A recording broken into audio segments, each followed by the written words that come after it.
চলচ্চিত্র সবচেয়ে শক্তিশালী গণমাধ্যম, তাই সমাজ পরিবর্তনে জীবন ঘনিষ্ঠ চলচ্চিত্র নির্মাণের আহ্বান প্রধানমন্ত্রী শেখ হাসিনার। 2017 ও 18 সালের জাতীয় চলচ্চিত্র পুরস্কার বিতরণী অনুষ্ঠানে তিনি এই আহ্বান জানান।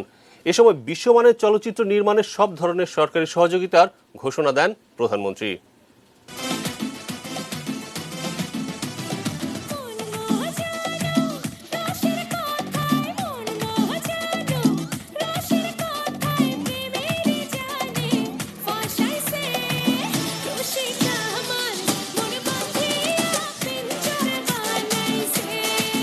জমকালো এই আয়োজন জাতীয় চলচ্চিত্র পুরস্কার বিতরণী অনুষ্ঠানকে কেন্দ্র করে।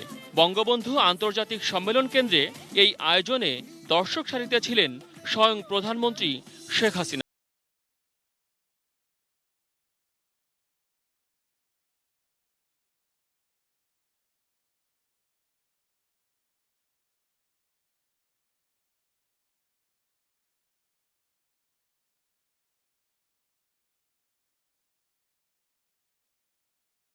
18 সালের জন্য রূপালী পর্দার শিল্পী এবং কলাকুশলীদের এবার 28 ক্যাটাগরিতে মোট 62 ব্যক্তি ও প্রতিষ্ঠানকে পুরস্কৃত করা হয়।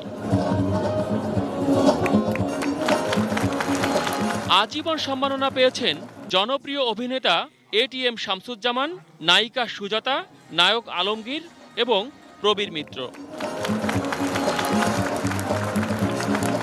রোববার বিকেলে বিজয়ীদের হাতে পদক তুলে দেন প্রধানমন্ত্রী শেখ হাসিনা। পরে প্রধানমন্ত্রী বলেন, সমাজকে জানা কিংবা কোনো বার্তা সহজে জনগণের কাছে পৌঁছে দেওয়ার সবচেয়ে কার্যকরী মাধ্যম চলচ্চিত্র।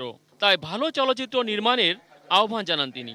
আমি মনে করি জীবন ঘনিষ্ঠ চলচ্চিত্র যত বেশি নির্মাণ করা যাবে আমাদের সমাজের জন্য সেটা তত বেশি মঙ্গলজনক হবে। কারণ বর্তমান যুগে আপনারা জানেন যে ড্রাগ, সন্ত্রাস, আমরা জঙ্গিবাদ, দুর্নীতি আমাদের সমাজকে ভীষণভাবে ক্ষতিগ্রস্ত করছে। অভিযান দিয়েই কিন্তু সমাজকে এখান থেকে রক্ষা করা যাবে না। এর জন্য দরকার মানুষের ভিতরে চেতনাটাকে আরও উদ্ভাসিত করা, এবং চলচ্চিত্র এখানে বিরাট একটা ভূমিকা রাখতে পারে। বাংলাদেশের চলচ্চিত্রকে বিশ্বমানে দেখতে চান প্রধানমন্ত্রী, এজন্য প্রয়োজনে সরকারি সহায়তারও আশ্বাস দেন তিনি। অনুষ্ঠানে দেশের তরুণ নির্মাতাদের কাজের প্রশংসা করেন প্রধানমন্ত্রী। আসলে এমনি তো সময় পাই না, ফাইল দেখতে দেখতে আর ওই নথি পড়তে পড়তেই দিন কেটে যায়, সেটাই হচ্ছে সমস্যা। তবে মাঝে মাঝে টেলিভিশনে একটু একটু করে নাটক, হয়তো সব দেখতে পাই না, কিছু কিছু দেখি। কিন্তু আমি সত্যি কথা বলতে পারি, আমি কাউকে বদনাম করতে চাই না। অন্য জায়গায় যেমন শুধু ওই শাড়ি আর গহনার কম্পিটিশন আর খুনসুটি পানা দেখি, আমাদের প্রত্যেকটা নাটকের ভিতরে এত বেশি জীবনধর্মী স্পর্শ রয়েছে, যার থেকে অনেক কিছু জানা যায়, শেখা যায়, অনেক কিছু বোঝা যায়। মহসিন কবির, ATN নিউজ, ঢাকা।